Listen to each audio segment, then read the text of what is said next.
CM అయ్యాక కొన్నాళ్ళకే రేవంత్ రెడ్డి ఏమన్నాడో మీకు గుర్తుందా? లంక బిందెలున్నాయని అనుకున్నాం, కానీ అన్నీ ఖాళీ బిందెలే ఉన్నాయని అన్నాడు. ఆ రోజే తన అసమర్థతను బయటపెట్టుకున్నాడు రేవంత్ రెడ్డి. ఒక్క రేవంత్ అనే కాదు, కాంగ్రెస్ నేతలు ఎవరికీ తెలంగాణ రాష్ట్ర ఆదాయం వ్యయంపై కనీస సోయి లేదు. కానీ అన్నీ తమకు తెలుసు అని డాంబికాలు పలికారు. అధికారం మీద యావతో అడ్డగోలుగా హామీలిచ్చింది 420 కాంగ్రెస్. తప్పుడు హామీలతో అధికారం అయితే దక్కింది, కానీ వాటి అమలు అనంగానే చెమటలు పడుతున్నాయి కాంగ్రెస్ పార్టీకి. నోటికొచ్చినట్టు హామీలు ఇవ్వడం వేరు, వాటి అమలు కోసం నిధులు సమకూర్చడం వేరు. ఈ కఠిన వాస్తవం బోధపడ్డంతో ఇప్పుడు తలబట్టుకుంటున్నారు. చేయలేమని చేతులెత్తేస్తే జనం వెంటబడి మరీ తంతారని భయం. అందుకే వీలైతే డైవర్షన్ కుట్రలు, లేదంటే కాలయాపన డ్రామాలతో 17 నెలలు నెట్టుకొచ్చారు. 1-6 పథకాలు షురూ చేసి పైలట్ ప్రాజెక్టులంటూ పత్రికలు, టీవీల్లో తెగ ప్రచారం చేసుకున్నారు. 2-3 గ్రామాల్లో ప్రారంభించినట్టు హడావిడి చేశారు. ఆ తర్వాత మళ్ళీ వాటి ఊసేలేదు. ఎవరైనా దాని గురించి ప్రశ్నిస్తే మరో పథకం పైలట్ ప్రాజెక్ట్ అంటూ కొత్త స్టోరీ మొదలు పెడుతున్నారు.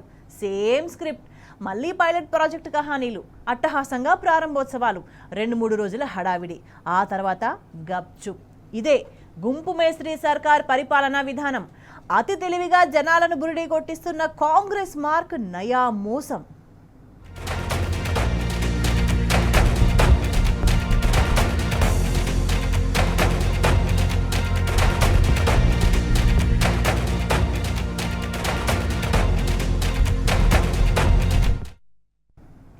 రుణమాఫీ, రైతు భరోసా, ఇందిరమ్మ ఇళ్ళు, ఇట్లా పథకం ఏదైనా పైలట్ ప్రాజెక్టు షురూ చేయడం మాత్రమే రేవంత్ ప్రభుత్వ విధానంగా మారింది.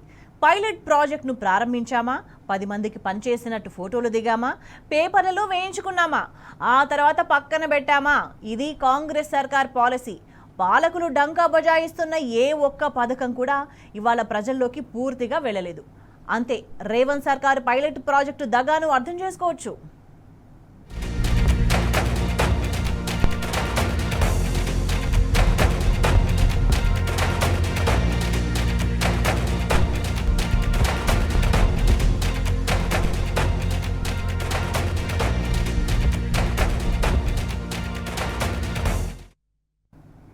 ఇక జనవరి 26వ తేదీన రేవంత్ రెడ్డి అట్టహాసంగా 4 స్కీమ్లు ప్రకటించారు. ఇందిరమ్మ ఇండ్లు, రైతు భరోసా, కొత్త రేషన్ కార్డుల జారీ, ఇందిరమ్మ ఆత్మీయ భరోసా పథకాలను అమలు చేసి తీరుతామని శపథం చేశారు. రైతు భరోసా లాంటి పథకాలకు డెడ్ లైన్లు కూడా పెట్టారు. మార్చి 31 దాకా రైతుల ఖాతాల్లో ఆ మొత్తం జమ చేస్తామని నమ్మబలికారు. చివరికి పైలట్ ప్రాజెక్టు కింద కొన్ని మండలాల్లో అమలు చేయడం మొదలుపెట్టి కేవలం 3 ఎకరాల మేరకు భూములున్న వాళ్లకు మాత్రమే భరోసా అందించి చేతులెత్తేశారు.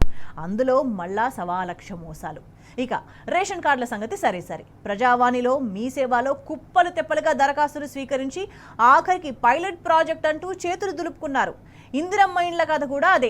పైలట్ ప్రాజెక్ట్ అంటూ కొన్ని చోట్లనే మొదలుపెట్టి జనం నిలదీతతో దీన్ని కూడా మమ అనిపించేశారు. మొదటి ఫేజ్లో పునాది వేస్తే ₹1,00,000 ఇస్తామని చెక్కులు ఇచ్చి వాటిని అటకెక్కించారు. ఇక ఎంజీ నరేగా జాబ్ కార్డ్స్ ఉన్న భూమి లేని పేద రైతులు ఇందిరమ్మ ఆత్మీయ భరోసా కోసం 1000 కళ్ళలో ఒత్తులేసుకొని మరీ ఎదురు చూస్తున్నారు. కానీ మోక్షం మాత్రం లభించట్లేదు. ఉన్నటువంటి అన్ని మండలాల్లో మండలానికి ఒక గ్రామాన్ని యూనిట్గా తీసుకొని ఆ గ్రామంలో పూర్తిగా శాచురేషన్ పద్ధతిలో ఈ 4 పథకాలని రేపు పూర్తి చేయబోతా ఉన్నాం.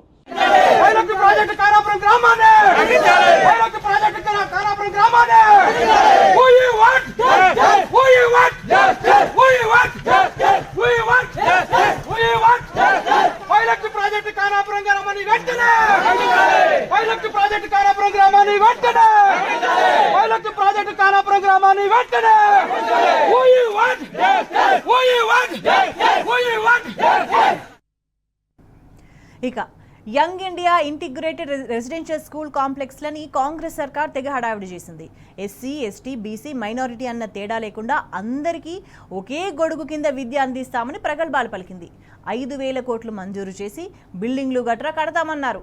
పైలట్ ప్రాజెక్టు కింద 26 అసెంబ్లీ నియోజకవర్గాల్లో అట్టహాసంగా శంకుస్థాపనలు సైతం చేశారు. తీరా చూస్తే ఎక్కడా ఆ దిశలో పనులు సాగుతున్న దాఖలాలు లేవు. ఐటీఐ కోర్సులో అడ్వాన్స్డ్ టెక్నాలజీ సెంటర్లు తెస్తామన్నారు. ఇది కూడా పైలట్ ప్రాజెక్టు దశ దాటలేదు. స్వయం సహాయక బృందాల మహిళలకు పెట్రోల్ బంక్ల కేటాయింపు కూడా పైలట్ ప్రాజెక్టుగానే పక్కన పెట్టేశారు. అంతెందుకు, ధరణి బదులుగా మొన్నీ మధ్య తెచ్చిన కొత్త చట్టం భూభారతిని కూడా పైలట్ ప్రాజెక్టు కిందనే కేవలం 4 మండలాల్లో మాత్రమే ప్రవేశపెట్టారు.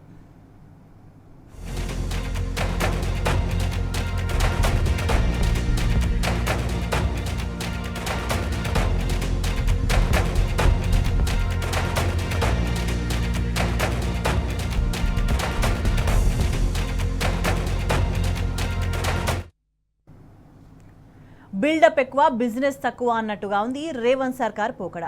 తూతూ మంత్రంగా మొదలుపెట్టిన పథకాల పరిస్థితే ఇట్లా ఉంటే ఇంకా అసలు మొదలు కాని పథకాల గురించి ప్రత్యేకంగా చెప్పకర్లేదనుకుంటా. కళ్యాణ లక్ష్మి కింద తులం బంగారం, మహాలక్ష్మి పథకం కింద మహిళలకు ఒక్కొక్కరికి 2500, కాలేజ్ అమ్మాయిలకు స్కూటీలు, నిరుద్యోగ భృతి, అబ్బో ఇట్లా చాలానే ఉన్నాయి. మరి వీటిని ఎక్కడ ఏ ప్రాంతాల్లో పైలట్ ప్రాజెక్టుగా తీసుకొచ్చి అటకెక్కిస్తారో అన్నదే ఇప్పుడు రాష్ట్ర వ్యాప్తంగా చర్చ జరుగుతున్న పరిస్థితి.